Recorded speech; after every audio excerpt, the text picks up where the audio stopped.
Hola, en el video anterior revisamos las características de los transistores de efecto de campo modernos.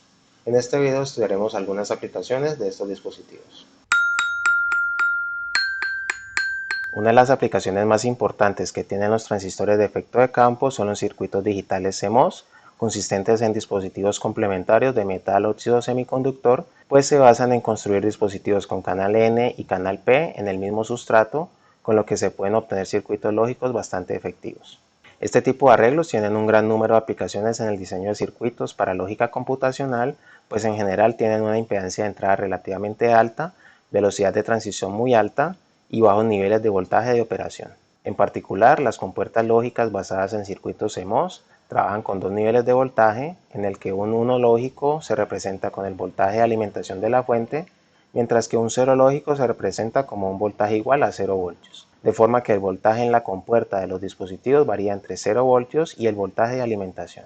En el diagrama tenemos un circuito inversor conformado por un transistor de canal P en la parte superior, conectado a un transistor con canal N en la parte inferior y cuyas compuertas están conectadas entre sí, donde tenemos la entrada del circuito. Las salidas se encuentran en el dreno de ambos transistores, que recién vimos están conectados entre sí, y al aplicar un voltaje positivo, lo que veremos como un 1 lógico, tendremos que el transistor con canal N conduce, resultando en una resistencia muy baja en este canal, mientras que el transistor con canal P no conduce, equivalente a una resistencia muy alta en este canal. De forma que el terminal de salida se encontraría prácticamente conectado a tierra y por lo tanto tendríamos a la salida 0 voltios o un 0 lógico. De otro lado, cuando el potencial de la entrada es 0, el transistor con canal P conduce y la salida se encontraría entonces conectado a la fuente de alimentación, pues la resistencia del canal tipo N sería muy alta. En últimas, lo que vemos es que este circuito invierte la señal de entrada, lo que se representa con el símbolo que vemos en la figura junto con su curva de característica ideal. Otra aplicación reciente y de bastante interés son las memorias flash, que son construidas a partir de transistores MOSFET con compuerta flotante. Con esto se busca que no haya conexiones resistivas y, como vemos en la figura, usualmente se incluyen compuertas secundarias encima de la compuerta flotante, como en este caso una compuerta de control. Si variamos el voltaje de la compuerta de control y medimos la corriente en dreno para un voltaje de dreno fuente específico, obtenemos la curva característica que vemos en la parte inferior. De esta forma, si establecemos un voltaje de operación según la línea naranja, tendremos una corriente finita que vamos a relacionar con un 1 lógico. Tenemos también que es posible cargar eléctricamente la compuerta flotante por largos periodos de tiempo sin necesidad de conectarse a una fuente de alimentación, con lo que se produce un cambio en el voltaje de umbral de conducción del transistor,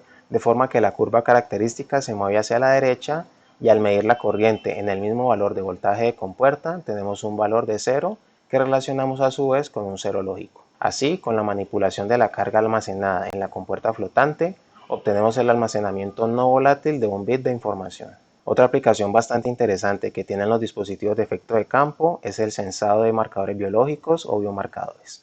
Tenemos aquí una estructura básica FET con un canal que es diseñado para que sea altamente sensible a la molécula de interés. Adicionalmente, el canal puede ser funcionalizado para incrementar su selectividad en presencia de otras moléculas de peso molecular similar que pueden alterar la media. Lo interesante de este tipo de sensores es que típicamente pueden detectar cambios muy pequeños en la concentración de la molécula de interés. Cuando una de estas moléculas se enlaza al receptor en el canal, vemos un cambio en la característica de salida del transistor similar al efecto que encontramos al aplicar un voltaje de compuerta.